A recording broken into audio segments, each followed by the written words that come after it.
biarin aja, asal nggak ganggu kita aja. Reza, kita di sini semua mahasiswa, jadi nggak perlu lihat penampilan kan? Iya, Za. Justru yang sederhana itu biasanya malah paling serius belajarnya. Yaudah, cuma ngomong doang. Ya udah, kalau gitu mari kita masuk ke kelas. Rayakan hari ini, besok sisa sengsara. Belum pulang kau pun di sini, temani diriku.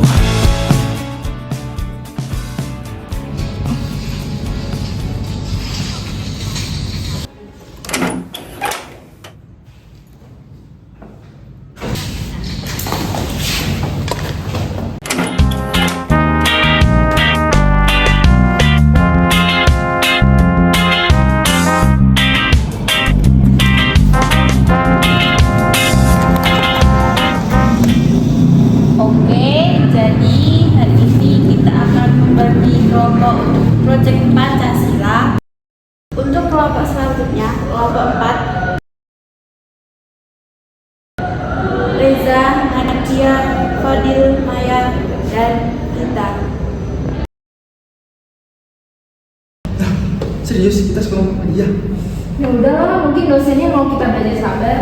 Gak apa-apa kok, aku bantu bagian riset ya. Aku cukup lumayan suka kalau buat baca jurnal. Nah, bagus itu. Kita bisa bagi-bagi peran biar adil. Reza bagian presentasi, Nadia bagian desain, aku sama Maya bantu editing. Nanti si Gita bantu bagian riset. Yaudah deh, yang penting kita nggak telat ngumpul. Nah, semua kan punya tanggung jawab masing-masing. Jadi tidak ada yang ngegantingin satu sama lain.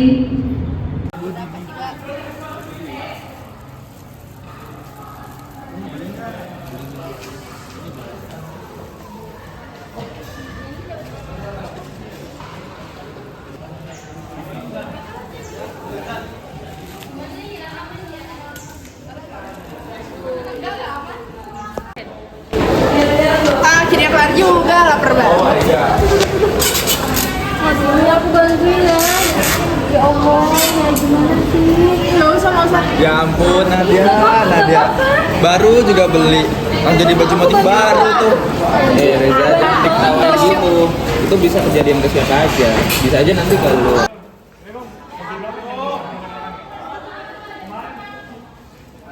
Nah, gitu dong. Baru namanya teman kamu Yati.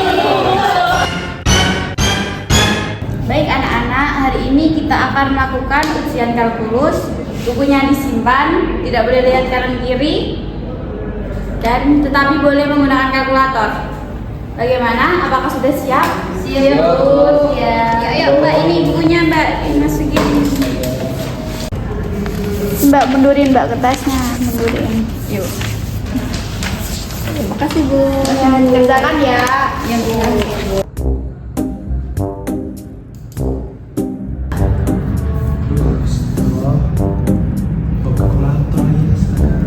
Sama lagi aku juga mau bawa. nanti bisa dikerjain semua lagi.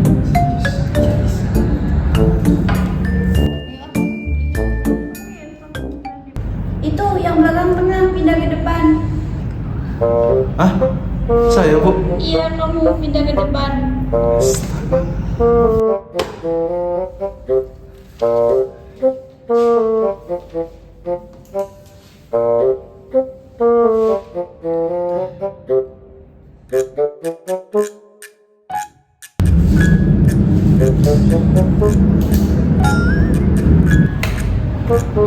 Ini pakai punya aku aja. Ah, serius. Ya, gak apa-apa kok. Tadi kamu gimana? Iya, ini aku bisa ngerjain manual kok. Santai aja. Serius ya? Iya, gak apa-apa.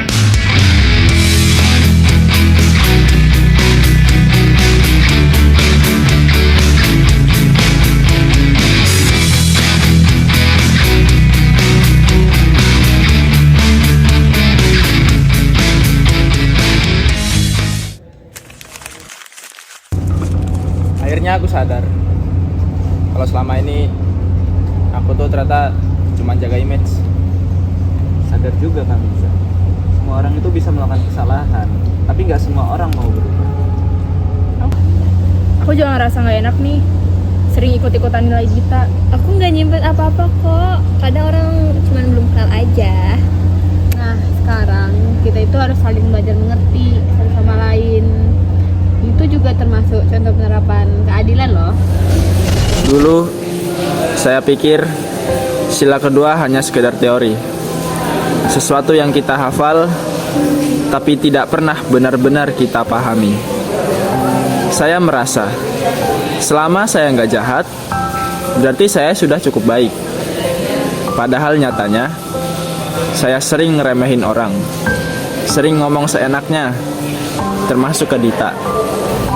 Tapi waktu dia nolong saya saat ujian, tanpa mengingat semua sikap saya sebelumnya, di situ saya sadar bahwa kemanusiaan itu nyata. Ia hadir lewat tindakan yang kecil, lewat hati yang tulus, bukan lewat penampilan atau status. Saya pun merasakan hal yang sama, bahkan menilai Dita hanya dari tasnya. Hal sepele yang bahkan gak ada hubungannya dengan siapa dia sebenarnya. Tetapi sewaktu insiden kantin itu, Dita yang pertama menolong, tanpa berpikir panjang dan tanpa mengungkit apapun. Di situ saya sadar, beradab itu bukan soal kelihatan sempurna, tetapi tentang sikap peduli meski orang lain tidak selalu baik ke kita. Ternyata yang sederhana justru itulah yang paling berharga.